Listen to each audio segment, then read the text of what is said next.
More then on the money flows. I'm joined now by Kaizer Kganyago speaking for the Special Investigating Unit. Dr. Kganyago, good evening and thank you very much for your time. You have uncovered what is called a web of corruption related to funds at the National Lottery Commission. How did the officials, board members, their families and so on manage to get the money flows from the National Lottery Commission? Good evening, Thabo, and good evening to your viewers. Our investigation comes out of the allegations that were brought to our attention, and we then did a proclamation that was signed by the President in December 2020. We went into the Lottery Commission and we looked at the documentation. But to just summarize the findings that we have found, we found that there were instances where when people applied for funding from the NLC, then you will have a situation where once they are declined, they then get contacted and given other jobs, and then the condition is they will then distribute the money to certain of the former board members and some of the officials that are still there, the NLC. And that money will then be used to buy houses and to buy cars and so on. In some of the instances, we find a situation where they take documentation from the NPO or NPC, and then they then go to the bank and change the bank account. When the transaction happens, the money doesn't go to the owners of the NPO or NPC, it goes to certain people who then use it for their own purposes. In some of the instances, they direct, once the money has landed in the account of the NPC, let's say for an example, it was meant to build a rehab center, therefore they go the other side and say, the people who will build will be this company, give them so much. The ones that will provide water will be these ones. And most of those companies are for relatives of the people that are employed at the National Lottery Commission.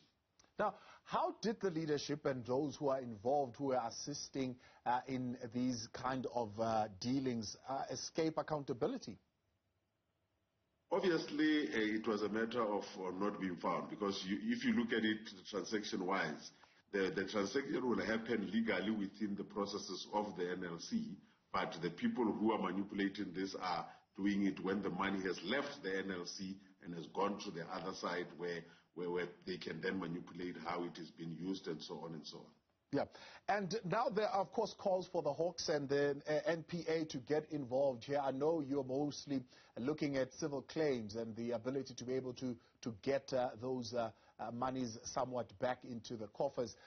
Is there anything that can be recovered from these deals? The DA also worried that most of the monies, when these cases are finalized, would have been used and maybe even out of the system. Yeah, we have got things that we can recover, because when we are following up the money, we're able to see what it was used for. For example, where somebody has bought a farm, where somebody has bought a house and the cars and so on, and those properties are still available, then they can be attached and be sold for money that can be recovered. That we can do. But we must also be careful because from where we are sitting, we are investigating corruption, and corruption is a crime. And you can see from these transactions that are happening so far that we are looking at a collusion, we are looking at people who hijack companies that are not meant to be theirs. And those are criminal activities, and we have referred some of those already to the National Prosecuting Authority, because our Act clearly says that where we find the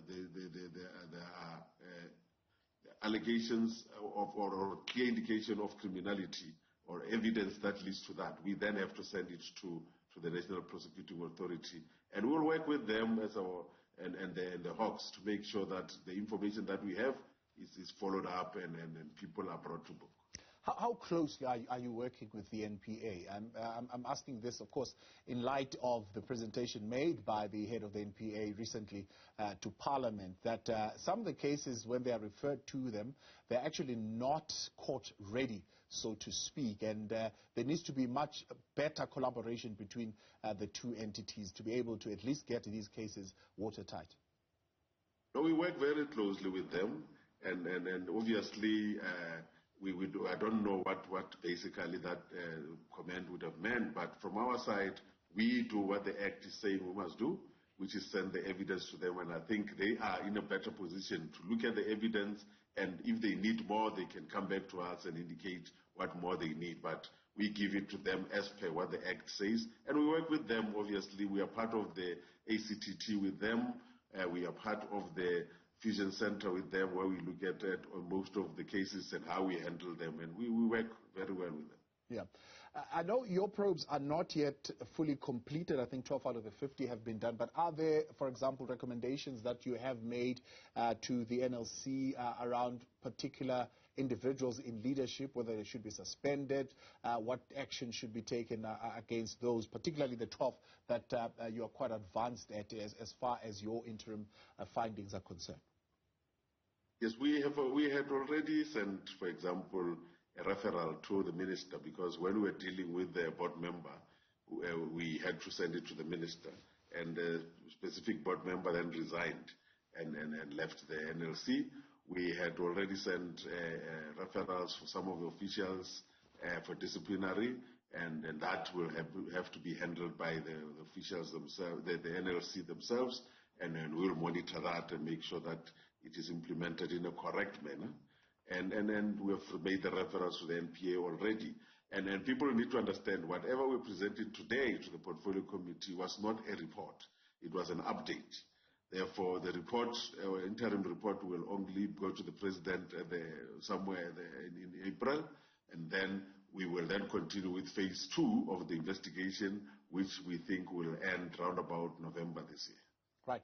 And all this, and you're saying, as it is continuing, you have been able to obtain a preservation order. So we won't be seeing individuals continuing with the stolen money to uplift themselves instead of the marginalized.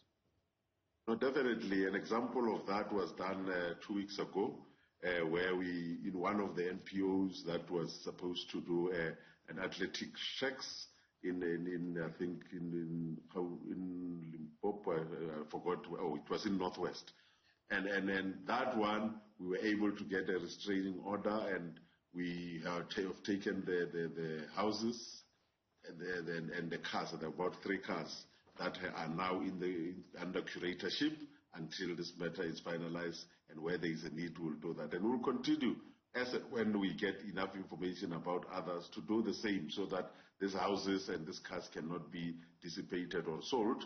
And if there's money in the bank accounts, we will make sure that it will be freezed until these matters are finalized. Kaizer Kganyago, I appreciate your time. Thanks so much for coming on tonight here on In Focus. You are SIU.